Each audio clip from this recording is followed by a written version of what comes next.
हा आवाज ऐकून तुम्हाला नक्कीच समजलं असेल आपली ही रेसिपी किती सुंदर बनलेली आहे, किती जास्त कुरकुरीत आणि क्रिस्पी बनलेली आहे। उषा जाट नाशिकमध्ये तुम्हा सर्वांचे पुन्हा एकदा अगदी मनापासून स्वागत। आज आपण हिवाळ्यामध्ये पौष्टिक असा मखाना अगदी साध्या सोप्या पद्धतीने खूप चविष्ट असा बनवणार आहोत। आज आपण गुळ मखाना बनवणार आहोत। लहान मुलं तीळ संक्रांतीच्या दिवसात तिळगुळ भरपूर जास्त प्रमाणात खातात, परंतु ते तिळगुळ नेहमी साखरेचे बनलेले असतात जे आपण बाजारातून विकत आणतो। आपण या पद्धतीने मुलांना हे गुळ मखाना जर दिला तर त्यांना खूप जास्त आनंद देखील होईल। त्यांची तीळ संक्रांत म्हणजेच मकर संक्रांत एक वेगळ्या पद्धतीने साजरी केली जाईल। यासाठी मी इथे 1 वाटी मखाना घेतलाय, त्यासाठी 1 वाटी मी गुळ घेतलाय। यामध्ये आपल्याला दुसरा कोणताही पदार्थ यात वापरायची गरज पडणार नाही।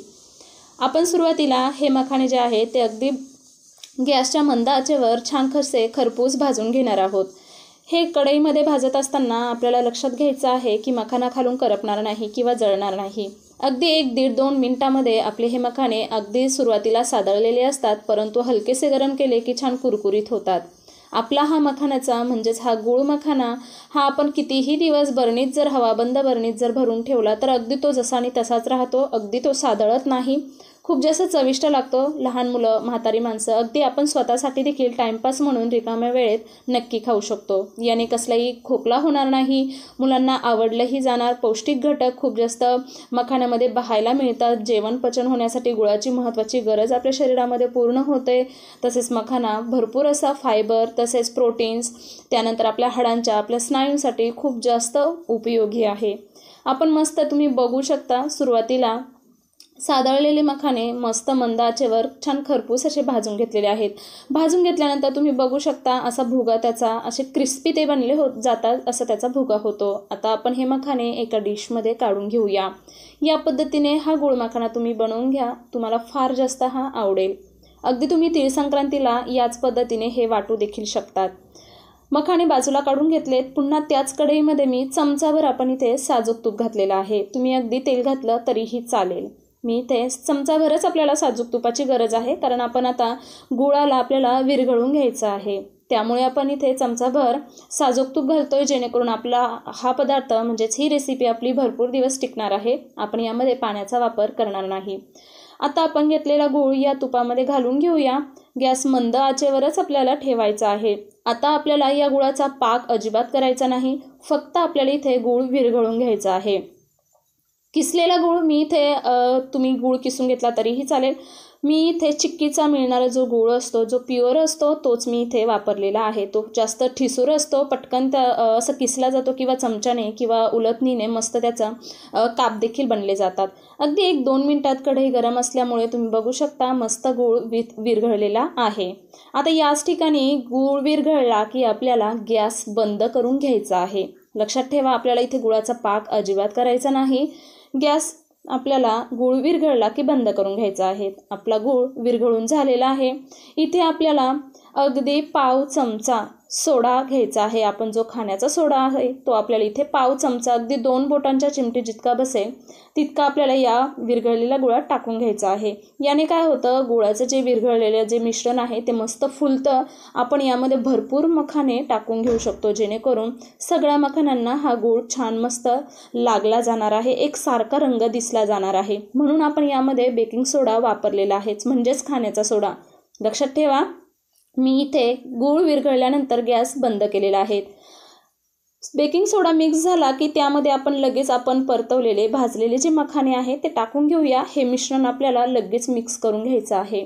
तुम्ही लक्षात ठेवा, हे मिश्रण मिक्स करताना अजिबात तुम्हाला थंड होऊ द्यायचं नाही, कारण आपण गूळ हा चिक्कीचा वापरलेला आहे। अगदी तो पटकन जास्त थंड आणि घट्ट बनला जातो पुन्हा विरघळल्यानंतर, त्यामुळे पटकन आपल्याला हे मखाने मस्त मिक्स करून घ्यायचे आहेत। यामध्ये तुम्ही सोबत शेंगदाण्याचा कूट घालू शकतात, तीळ घालू शकतात, बडीशोप घालू शकतात, अगदी ओवा घालू शकतात।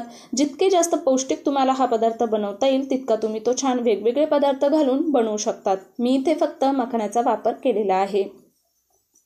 मस्त आपण आता हे मखाने सर्व छान मिक्स करून घेतले। सोडा टाकल्यामुळे गुळाचं जो विरघळलेलं मिश्रण होतं छान फुललं गेलं। तुम्ही बघू शकता भरपूर मखाने त्यामध्ये मस्त मेल्ट झालेले आहेत। खूप सुंदर असे सगळ्या बाजूने गुळाचा पाक लागलेला आहे।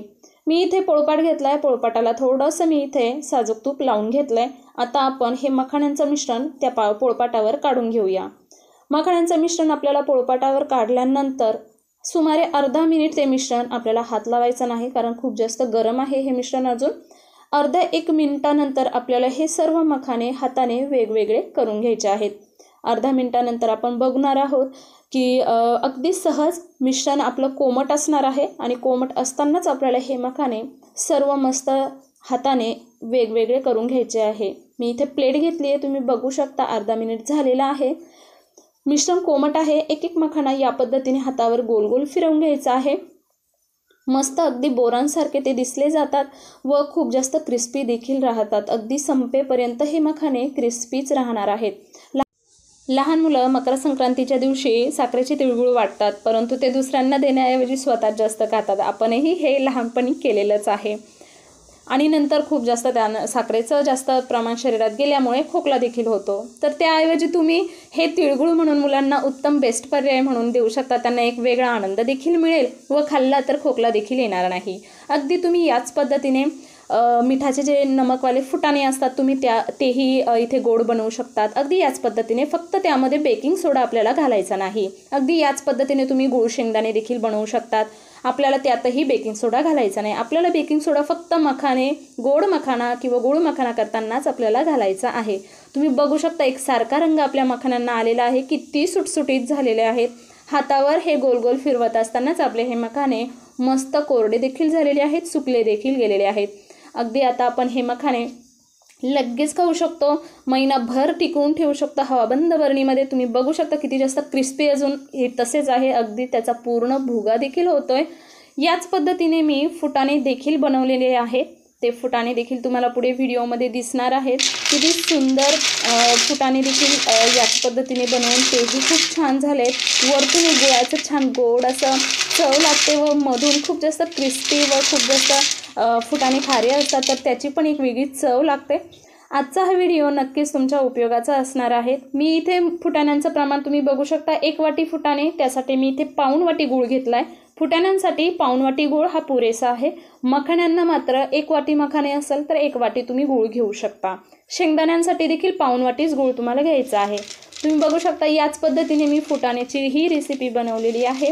मस्त झालेत, माझ्या मुलांना खूप आवडलेत. आशा करते तुम्हाला आजचा व्हिडिओ नक्की आवडला असेल. भेटूया एका नवीन व्हिडिओमध्ये. तोपर्यंत धन्यवाद.